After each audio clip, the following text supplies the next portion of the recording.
歡迎大家嚟到我哋 DSE 歷史科筆試補習班。我哋之前咧就講過啦，就係 DSE 嘅歷史科咧嘅考題咧，往往係集中喺20世紀嘅，所以咧經常咧就會有第一次世界大戰嘅題目嘅。但係通常咧就比較少咧會問到有關咧嗰場戰爭裏邊嘅事情嘅，而咧比較多咧係關注一戰之後嘅國際政治嘅。咁包括咧1919年嘅巴黎和會啦，同埋咧1920年成立嘅國際聯盟 League of Nations， 同埋咧整個歐洲以及國際嘅秩序啊。例如咧2012年嘅時候咧，曾經咧就用呢一張嘅漫畫咧嚟去要啲同學要啲考生咧討論有關德國以至咧呢個一戰之後嘅政治安排。咁今年嘅DSE 歷史科咧，據說都係有關於呢方面嘅問題嘅。不過咧，我哋要理解一戰之後嘅國際政治咧，其實就唔能夠唔去了解下呢場戰爭嘅起因。眾所周知咧，打響一戰嘅槍聲咧，其實係一宗喺薩拉熱窩嘅暗殺事件嘅。喺1914年嘅6月28號咧，奧匈帝國嘅皇位繼承者大公菲迪南咧一般我哋稱為 Archduke Ferdinand 咧，同佢嘅妻子就喺波斯尼亞嘅薩拉熱窩咧係進行訪問嘅，但係佢哋兩個咧就遇刺身亡。當時咧夫婦二人咧其實係坐緊一架汽車咧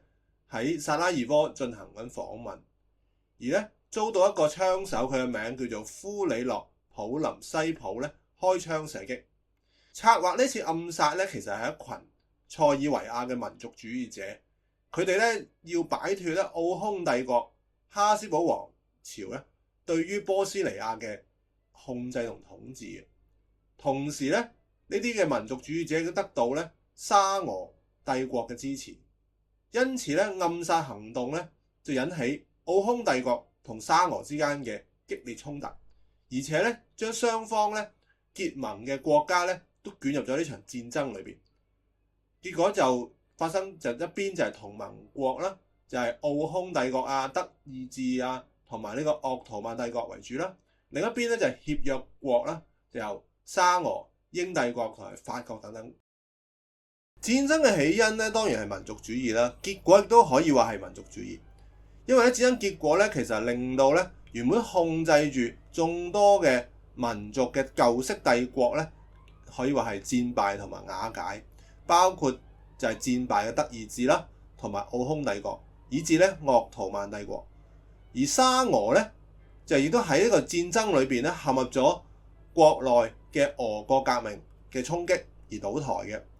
咁所以可以話咧新興嘅民族主義訴求咧係破除咗舊帝國對佢哋加喺身上面嘅牢籠成為咗更加響亮、更加廣泛嘅政治動員嘅。美國咧喺一戰嘅後期咧係介入呢場戰爭嘅。總統威爾遜咧就提出咗14點嘅和平原則，當中咧最重要咧就係支持民族自決，特別係奧匈帝國同埋鄂圖曼帝國裏邊嘅民族進行呢個自決，以及咧波蘭嘅獨立。同時都鼓勵咧殖民地被統治嘅人咧係要擺脫殖民嘅統治。咁佢提出呢啲原則嘅時候咧，可以話係建立緊一個以民族國家為單位嘅一個國際秩序。呢個亦都成為咗後來咧巴黎和會啦，同埋呢個國際聯盟成立嘅背景。但係咧支持民族自決咧並冇解決到國際嘅紛爭，達至和平。事後咧好多事例都說明咧，高舉民族主義咧其實有時咧反而令到衝突延續同埋激化嘅。例如啦，戰後嘅德國係一個好出名嘅例子。德意志咧，佢作為一個戰敗國咧，喺呢個巴黎和會之後咧，就被逼咧要去作出巨額嘅賠款、歸還土地等等嘅懲罰。德國人咧感受到史無前例嘅經濟挫敗啦、民生凋零同埋民族嘅屈辱，呢樣嘢咧成為咗後來咧高舉日耳曼民族嘅種族主義嘅出現，以至咧後來演化成呢個納粹主義。而呢啲嘢咧，全部困擾住咧當時德國新建立嘅威瑪共和國。所以好多人認為咧，二戰嘅納粹德國咧嘅興起嘅背景咧，就係涉及一戰之後咧嘅政治安排嘅問題。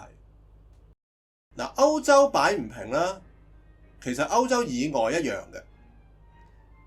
例如啦，我哋會用呢個角度去睇下中國嘅五四運動啦。北洋政府咧曾經咧係派出咗好大量嘅勞工咧係參與呢個歐戰嘅，支援咧呢個協約國。所以按道理咧，一戰之後咧，中國其實都係一個戰勝國嚟嘅，應該咧係可以向戰敗嘅德國德意志當然要做，就取回一啲公道啦。例如咧，德國咧喺山東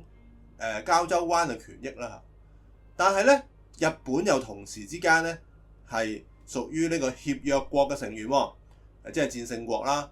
咁而咧，當然日本係一個強國啦，喺當時已經係咁，所以就同其他嘅強國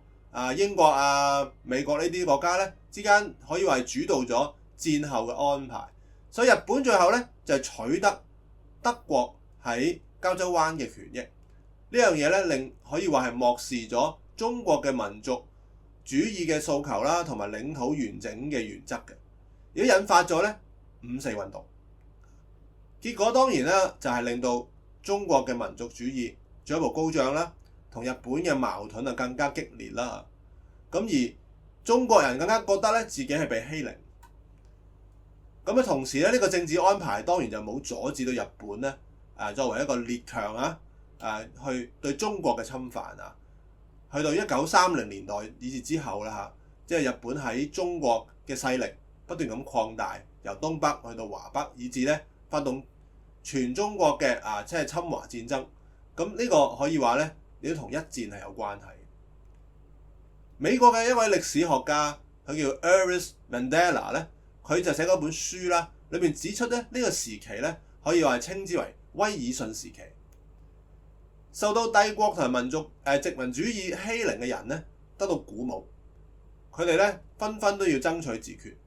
但係咧當時都冇一個有效嘅架構咧可以容納呢啲訴求，以致咧令到好多人咧感到失望同激憤，而部分嘅人咧更加因為咁咧而投向咗另一邊，就當時列寧所領導嘅布爾什維克同埋新建立嘅蘇聯。我哋之後咧就會再講下呢個話題嘅。OK，今日講到呢度，拜拜。